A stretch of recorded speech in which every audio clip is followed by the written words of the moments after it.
So, Good. ladies and gentlemen, thank you for joining. I have Mr. Bartholomew Broadbent. He is the CEO, president, and founder of Broadbent Selections. He is in Richmond, Virginia, and it was founded in 1996. And they have imported some of the world's finest wines, and they distribute to all 50 states with a network of 21 employees. So, uh, quite pretty big. I mean, you've grown quite a bit, and now you're all in all 50 states. So, hey, Bartholomew, thank you for joining. I appreciate your time and welcome. Thank you. I'm impressed by the homework you've done, although the number of employees was a pre-COVID number, which is Oh, 21. We're actually at 19 at the moment. we have we have a buffer. It's all good. Two, three, same thing. So, Bartholomew, could you first tell us how one becomes an importer, and what are some of the basic traits or skills one needs to be an importer? I think I should just go a little bit further back to my upbringing because it plays a role in the fact that I have really not much idea of what other to do than the wine business. I was brought up in the wine business. My father was called Michael Broadbent, and he wrote books about wines and started uh, the Christie's wine auctions in 1966, and then auctions in America like Napa Valley Wine Auction with Bob Mondavi, and he also wrote for Decanter for 433 consecutive months. So I was brought up heavily in the wine business, and when I was 20, I was working in a wine shop in London, and a customer came in after a rather boozy club lunch in Pall Mall, and we had the directors of Allied Breweries downstairs in a board meeting, so I had to keep this guy quiet, and I shoved him in a cupboard and locked the door. And I gave him a glass of sherry first, and every 20 minutes I opened the door and filled up his glass. And after 5 glasses, he said they'd like you in North America, and it turned out he was consulting to some Canadians. So he got me a job offer, and I moved to Montreal for a year, and they transferred me to Toronto. And working for this company, Shenley in Canada, I made a lot of my own contacts in the wine business. We represented some of the really some of the finest wineries in the world. Friends, Drouhin, Antinori, and the list goes on and on. But one of them was the Symington family, who, after I'd been there for 4 years, they offered me a job in America to work for them to teach Americans about port. This is back in 1986, and teach Americans about port. And a couple of years later, they bought the Madeira Wine Company, so we reintroduced Madeira into America. But I moved to America to teach them about port, and unfortunately, their agent died just before I moved. And so instead of setting up a new agent, they told me to set up a company for them. So I was, 25 or 26 years old at the time. And so I set up a wine importing company for them, and on their dollar, created a company called Premium Port Wines, which I ran for 10 years. And then it was incredibly hard work, and I thought I'd never do this again. But then I sort of reached the glass ceiling and didn't marry one of their daughters. So I'd already met my future wife. So I left them in '96 to start Broadbent Selections. And initially it was just going to be port and Madeira. We created our own brand of port. But then some wine makers from my previous days in Canada came to me and said, okay, now you have your own company, you can import other wines, not just port and Madeira. So I said, okay. So then we started importing, Guntrum from Germany was the first table wine we started importing. And from there, it sort of just took off.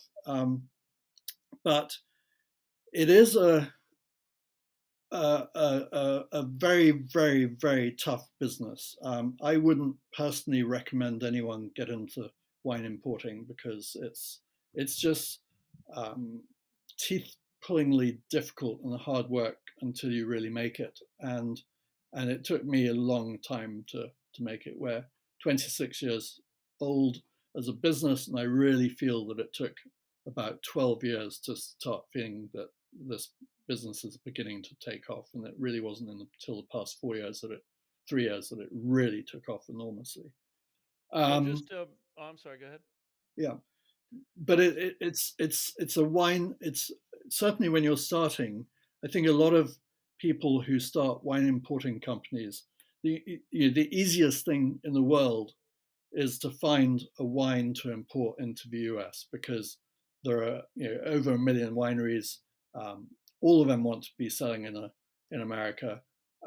So it's really, really easy to pick up wineries. The most difficult thing in the world is to sell the wine because it's a three-tier system where first of all you have to persuade you bring the wine in, and that's a lot of capital. You have to persuade a distributor in each state or in your state to carry the wine. And then you have to help them to persuade the restaurants and the shops to carry the wine. And then you have to create demand with the public. So you're doing all the work, and you have these distribution companies, which are basically delivery companies. And if you get big enough, they'll start helping you sell. But it's up to you. So the process is you pick the wines you want first, you bring them into America, and then you go to a distributor. Yeah, basically, that's the way it works. I mean, it would be better to go to a distributor and say, "Hey, I'm going to start importing Italian wine now. Can you commit to it?" And the chances are they'll say, "No, don't bother because we already have too many Italian wines." So basically, you as the importer decide to bring the wine in, and then you tell your distributor, "Okay, I've got this Italian wine. I need you to help me sell it." And they'll be probably more likely if it's already in your portfolio than if you're saying, "Hey, I'm thinking of this. What do you think?" So how does an importer determine which, so let's say here you are, you want to become an importer, you have your backing or whatever it is, or funding necessary to start your business, and now it's like, oh, do I want to do Italian or French? Am I right in guessing that you're going to research your market first and say, oh, okay, well, in Virginia, people really love Pinot Noir, so I'm going to do, or how does, very briefly, how do you go about determining, okay, I'm going to focus on these wines? So, for a while I was very focused on Portuguese wines, Port Madeiras, and then I sort of saw myself as being someone who pioneers emerging regions. So we were at the beginning of the New Zealand Revolution. We were beginning of Chile and Argentina, and we snapped up the best wine from Lebanon, and really we started representing emerging regions. And I also sell Virginia wine, which is another pioneering concept with Barboursville winery. But then the trouble with that is it's extremely difficult to build a brand, especially if it's in a category that doesn't even really exist. Like Portuguese table wines, I started bringing into the States in 1996, and there was really no category for Portuguese table wines. It's not like you had Spanish tapas restaurants. You didn't have the equivalent for Portuguese restaurants. So it was a very difficult market to build to persuade people to bring in Portuguese wines. The much easier thing would be to go to a category that's already established. For instance, during lockdown, we started importing Italian wines. And if anyone had told me how easy it is to sell Italian wines, I would have done it a long time ago. But And it's like Chardonnay. If you don't have a Chardonnay, you're missing 50% of the wine market. So it would be better if you have a strategic angle to this. But for me, it was a passion for great wine, and the business side of it came as a sort of, I learned it as I went along. But if you're a businessman, you'll start off doing the research, which you just suggested, but that didn't really occur to me. So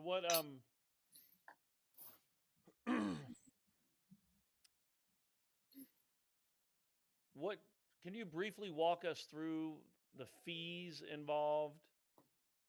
For example, let's say you import an Italian wine and it costs a case of 12 bottles costs $50. What are the fees the importer typically adds, and what are the fees the distributor typically adds? If you want to do it based on percent, that's fine. Yeah, so it's basically it's about a 33% margin on all three tiers. The importer importer adds 50% markup.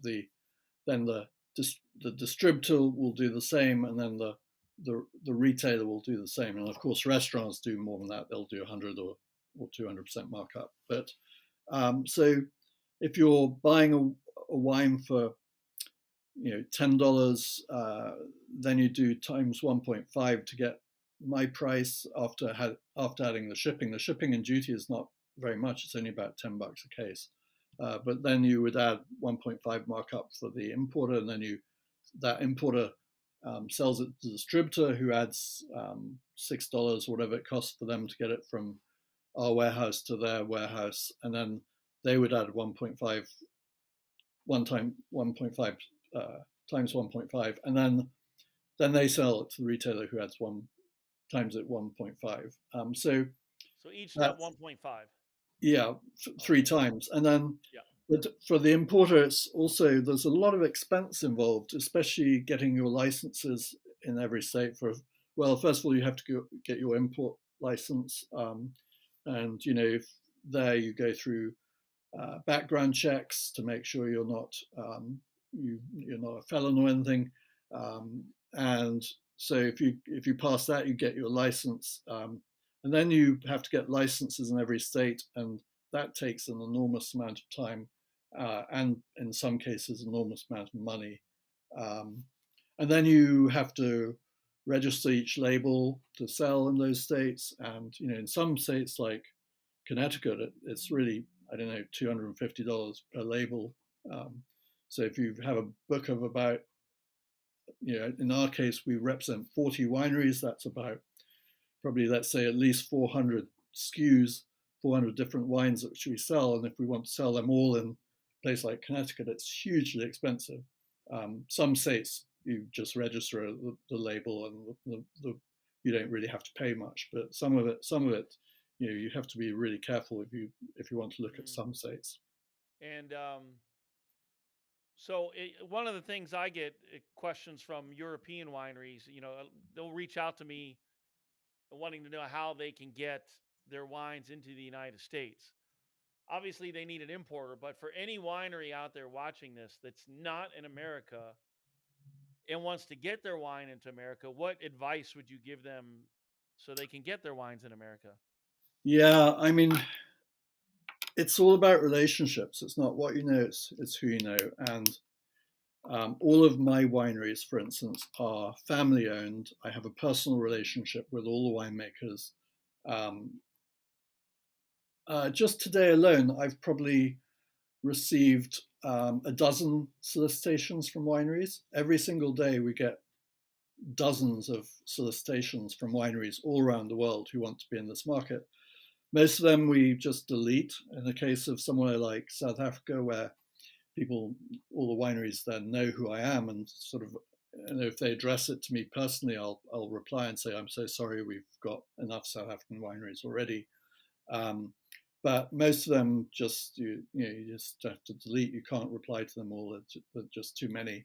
But the other thing there are two ways of looking at the U.S. wine market. One is that you could sell to various distributors in individual states who import the wine and distribute it themselves.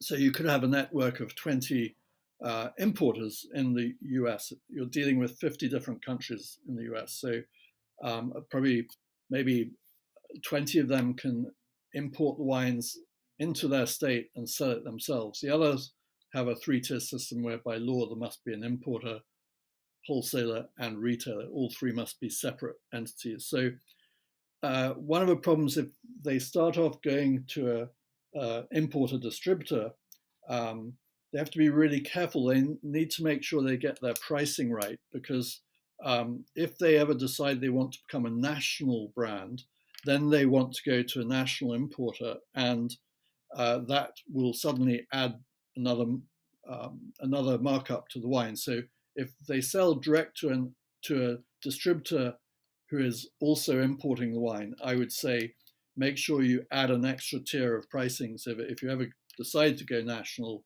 you can then add on national tier without changing your pricing. But otherwise, the importers who are self-distributing are dangerous because you have collection problems, the payment problems. You have to collect from 20 people instead of one.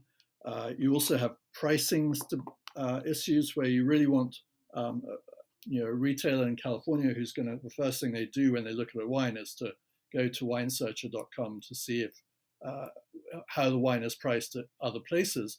And if they see that one wine is priced, the wine they're going to buy is priced at $20 in New York, and they're having to pay $20 just to wholesale it from the wholesaler, they're going to throw you out the door if your price isn't sort of even across the country. You need to have price stability. So you're saying when you have a distributor who's also an importer, that's where you have to be careful? Yeah. So getting ideal is harder. Sorry. But why? For companies that are importers / distributors, I understand what you're saying. You're saying you should avoid it, and you can have trouble getting paid. But why is that the case? What is it about importer / distributors that there's a problem? Well, is there like a common theme among them all? Like there's a sprawling network, and you can't ever, and it's just the nature of it, or Yes, so it sort of depends on your ambition for your brand. If you want to be in all states or in a lot of states, you really want to have a national importer because they can distribute in all states. Like we're a national importer, we sell to all 50 states, and we have distributors in all 50 states. A lot of wineries make the mistake of saying, oh, well, New York's the biggest market, which it isn't. So they sign up a local distributor in New York who imports wine and sells it there. But the whole of New York State is only about 7% of the US market. So the biggest markets are Florida and California, but they don't realize that. And so it's just very difficult to find a national importer who will handle the whole country for them. So the temptation is to go to a small distributor in state by state and appoint them. Some of them can do a great job. I'm not saying they wouldn't, but if you want to be in more than just the states which allow distributors to be importers as well, if you want to be in all the states, you can't go that route. You have to go for a national importer. And how much more you said you have to take if you're talking about a national distributor versus just a distributor that handles one or a couple states, you said there's a cost difference. So if a regular distributor is going to add 1.5% to the cost when it's imported, how much more is it? How much more will a national distributor add? No, so the national importer will add 1.5%. Will mark it up 33% Oh, margin. I'm sorry. You said national distributors. Yeah. So sorry. a national importer is the same as a national distributor because there's no distributor that is in all states. There's a national importer who adds 33% margin, and then the people they sell to, the distributors in every state, adds 33% margin. But if you go straight to an importer who can sell in their own state as a distributor, they might only add one markup, the 33%, instead of having the two levels of markup. So that means that if you then go to a state where they have an importer and a distributor separate, both adding the margins, their price is going to be higher in that state than the one who's just taking a single markup. And that's when it causes problems for you because retailers across the country get very upset when they see that they could buy the wine a lot cheaper in a different state. One of the challenges I've seen smaller brands have is they get forgotten about by distributors. Like maybe, I won't mention names, but you have a really big distributor and you get somebody starts a craft distillery and they have a great product, but then it gets forgotten. The only way I know of to get noticed is if you start in-store tastings, because if the distributor sees the products moving from the tastings, then they're going to take more notice. Do you have any other suggestions for how a smaller brand, let's say I want to start a distillery, I start my own whiskey, other than getting out there and doing tastings and going door to door to each store, are there any other ways that smaller brands can get noticed and get to help themselves grow? Yeah, so I've learned the lesson the hard way because when I started importing ports back in 1996, I went to the biggest distributor I could find, say in a state, and in the case of Florida, I went to a very large distributor. They bought a lot of wine in one shot, and a year later, I went to them and I said, you still got all the wine, you haven't sold it yet. And they said, well, we only bought it so that you wouldn't be competing with our other wines. We just bought it to keep you off the market. So that was a good lesson.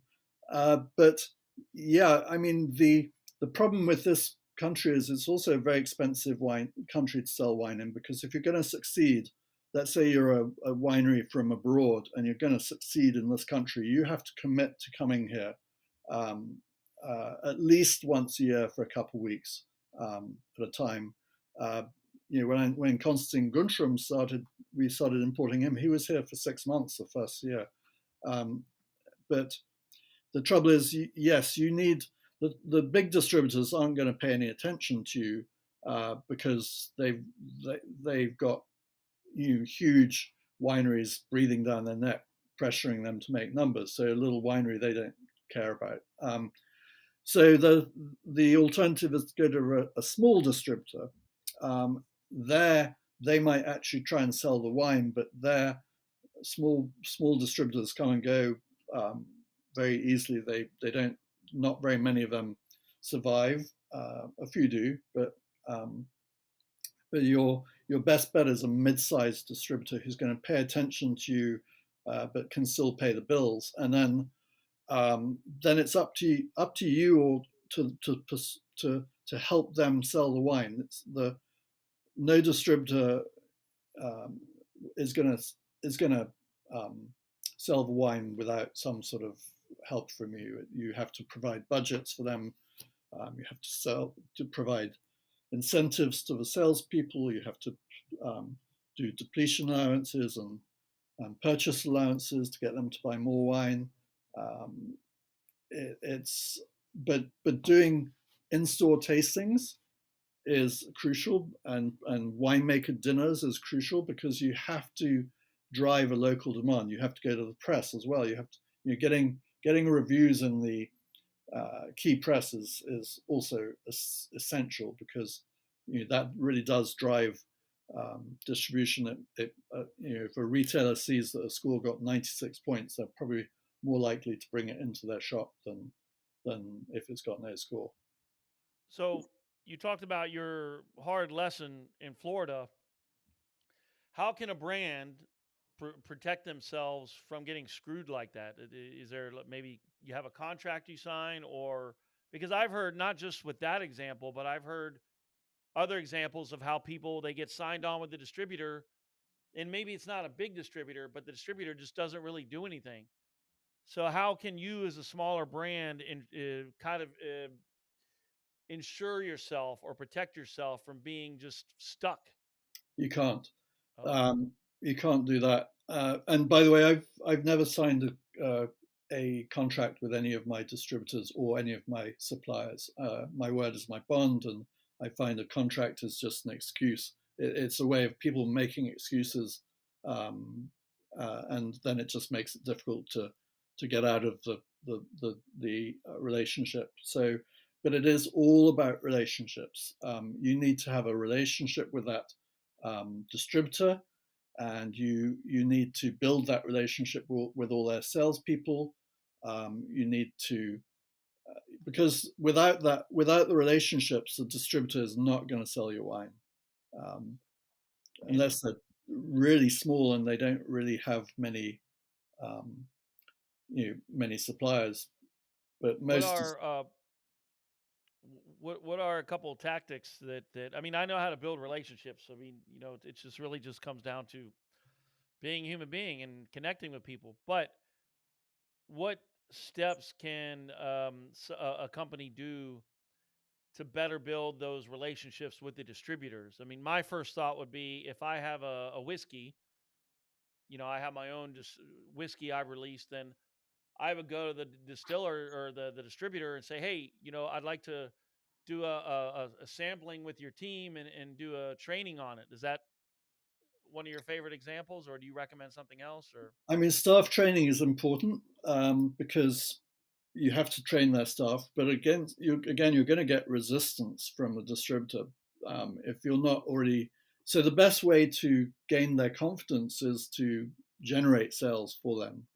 If you're, if you go out and you go to a wine shop and you sell 50 cases of something for a sales rep and then give the sales rep the order and say, hey, look, I've got this placement of 50 cases for you, they're going to love you because they're going to get commission for something they haven't even done. So it's about first of all getting the confidence of the management to allow them to so they take on your wine, but then you really have to work the market. So we have in our structure we have what we call regional managers, and they are based strategically around the country. So we have one in Florida, one in New York, one in Chicago, around the country, and their jobs are to manage our business in those states. And so their jobs are to establish relationships with the distributor and to make sure the wine is kept in stock. The distributor sales rep isn't going to offer your wine to a restaurant as a by the glass option, which is where the volume comes, unless he can see that there's 20 cases at least in stock. If there are only 2 cases in stock, he says, I can't offer that because we don't have enough wine. So inventory management is crucial. You've got to make sure the distributor carries enough inventory so that the salespeople feel confident that they'll sell it, and then the customer will be able to reorder it. But going out with the distributor sales rep, working in the market with them so that they hear your spiel, they hear what you're saying about the wine, and learning from you how to sell the wine. That's crucial.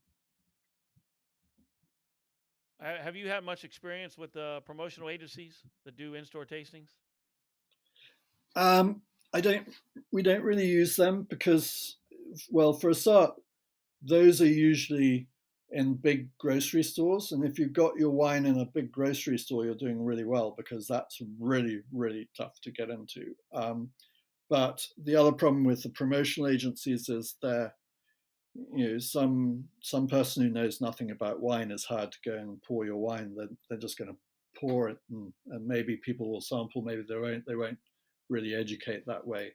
That's why I we have think, employees, not contractors. yeah, exactly. I think teaming up with a retailer and going to the retailer and saying, hey, I'd like to do a tasting. If your wines are appealing to the retailers, if it's got a story, if you say, I want to do a tasting for you for your customers, I'll come in and do a seminar. If it's a type of wine where you can do a seminar and educate people. So education is key on all levels, getting the consumers educated, the retailers educated, the distributors educated. Yeah, that's why I do the YouTube channel. So yeah, what you're doing is great. But what we're talking about today is very focused on people who might be thinking about getting into this business of selling wine. It's it reminds me of the Kitchen Confidential book. Just because you enjoy dinner parties and you throw good dinner parties doesn't mean you're going to have a good restaurant. It's the same with wine. You love drinking wine, and it seems easy to find one to import. Doesn't mean it's going to work. yeah, exactly. Yeah, and so let me pivot to port a little bit, because I looked at your experience when I reached out to you, but then looking at it again, I'm like, oh, that's right. You have specific experience with port. Do you want to briefly tell everybody, just to help them understand what port is? Just don't go into too much detail, but with the process, but just maybe basically describe the process and the types of port. Yeah, so I mean that was my job for 10 years, was teaching Americans about port, because believe it or not, in 1985, people didn't know what port was. The only people who did were very old men in their leather chairs. Still underrated. Yeah, but after about 10 years, people were getting it. But port is basically it's a dessert wine from Portugal. And what they do, it was invented through shipping to England when the French were at war with the British, and very heavy taxes were put on French wines. So the English had to look for other equivalent quality and style wines. And they found that along the Douro, which runs from the town of Porto in northern Portugal all the way to Spain, where it turns into the Ribeira del Douro, they made very similar wines to Bordeaux, and they started shipping these back to England. And a long sea journey was detrimental to the wine, so they had to fortify it for the trip. And they did this by adding brandy to the wine, which basically strengthened it for the. And that's basically what port is: a mixture of brandy and wine. About 1/5 of a bottle of port is made out of brandy, which is a no flavor, no color, no smell brandy, just distilled table wines, and that strengthens it for the long sea journey to England. But then we make it in several different ways. Some are very fruity wines, and some are more brandy-like, if you like, because we have vintage ports or bottle-aged ports. Vintage ports which are put in the bottle when they're very fruity and 2 years old, and they are designed to age for decades in the bottle. You can drink them sooner or keep them for forever. And then they become less sweet. Well, they don't become less sweet. They just become less fruity, less intense, less concentrated, more mellow. More like a tawny. Yeah. So a tawny port is basically a vintage port. Instead of bottling it 2 years of age, if you keep it for 10 or 20 years of age, it becomes a tawny port. So it sheds a color in the barrel, becomes more oxidized, takes on some of the color from the wood, etc. Becomes a brown wine, tawny, hence the tawny name. It's brown. So a tawny wine, whereas a vintage port is a really intense, concentrated table wine, basically with higher alcohol, because the fortification brings it up to 20%. So it is 20% alcohol. But a vintage port is a very intense wine, whereas a tawny port is more like a light brandy. It's different. Yeah, I prefer that over the vintage port. Yeah, and then Madeira is interesting because Madeira was very similar. It's a fortified wine. We add brandy to the winemaking, but it was basically invented through shipping to America, because Madeira is in the trade winds between Europe and America, and all the boats used to stop off in Madeira to pick up provisions and wine, and they used to use the barrels of wine as ballast in the bottom of the ships. And when it arrived in Savannah, or wherever it was going, they tasted the wine and found it was better than it before it left, and they figured, having crossed the oceans twice, had heated the wine. So what they they discovered was the shipping process. The holds of the ships, the bottom of ships, got really hot. So now we simulate that voyage to America by cooking the wine for a minimum of 3 months at 115 degrees Fahrenheit, 55 Celsius, something like that. So Madeira is a very similar wine to port in that it's fortified, but actually I find it a more interesting wine. It's got a very beautiful high acidity, and it's more versatile, goes with more foods and things. And is the base white wine?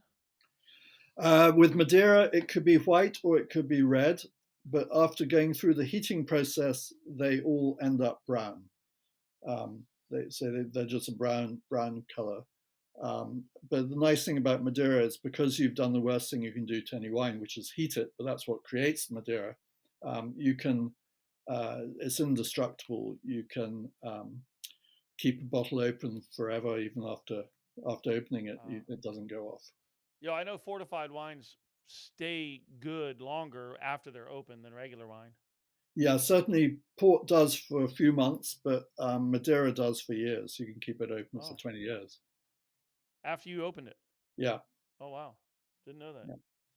And that's why Madeira is the only wine, is a wine you can cook with because you've already cooked it, so it maintains its flavor. But you have to make sure you're using a true Madeira from the island of Madeira, which is actually made properly, whereas something that's made here in this cool Madeira has no bearing. Yeah, it's just the crap in the grocery stores is not real fortified wine. You have to go to a liquor store. Yeah, go to a wine shop, a liquor store. I mean, some grocery stores do sell true Madeiras, but you've got to be careful not to buy the bottom shelf sort of bad stuff. Now, I don't have any other questions, but is there anything you wanted to touch on before? I want to make sure that and if did I leave anything out? No, I hate to be negative about being a wine importer, but it's a lifestyle. It's not a. If you're wanting to make a lot of money quickly, it's not go into finance or do something else. But being a wine importer is a lifestyle business, and it can be a great lifestyle. You get to travel, you go to wineries all around the world. It's beautiful. But definitely some really lovely things about being in the wine business. But there's also dealing with distribution, which is you could be selling washing machines, but it's not a glamorous. There's not a glamorous side to selling the wine, and apart from when you're doing consumer events for nice tastings and nice events. But most of the time you're calling on wine shops, or you're calling on industrial parks where they have a big warehouse full of wine. So there's the ups and the downs of wine business, but if you're doing it for thinking this is a great way to make money, it's only once you've really succeeded that it. And it took me a good 15 years to feel that I was succeeding. Got you. Okay, well, look, hey, I appreciate your time. I've learned a lot, and I'm going to put some of this to use in my newsletters for my clients. And well, hey, look, thank you. I appreciate it. I wish you best of luck. Thank you. Yeah, you certainly have an impressive. I'm looking at your portfolio of wines that you have imported. So, and I know a number of them. Yeah, I mean, one of our most famous ones is Chateau Musar from Lebanon, and we started importing that. It was basically unknown, but we plodded away every year. The winemaker came out at least 2 or 3 times a year, and we did tastings where we got verticals of 10 different vintages of Chateau Musar. We did it for the sommeliers, and it's just grown, and now it's one of I think it's the 16th most iconic brand in the world in terms of wine. So it takes a lot of great wine. It also takes a lot of help from people. Like the internet helps when you get a sommelier who tastes the wine for the first time and tweets out to all his friends who are sommeliers and say, "Hey, you've got to taste this wine; it's fantastic." Things like that really help build brands. But yeah, we our biggest brand is from, well, my own Vinho Verde, which has become our biggest brand, but as our biggest single selling wine. But our biggest brand otherwise is Spy Valley from New Zealand, which I love, and we've got an amazing portfolio of wines from South Africa. We represent about 10 wineries from South Africa, or more than that, 14 wineries from South Africa, and they're all the top wines from South Africa.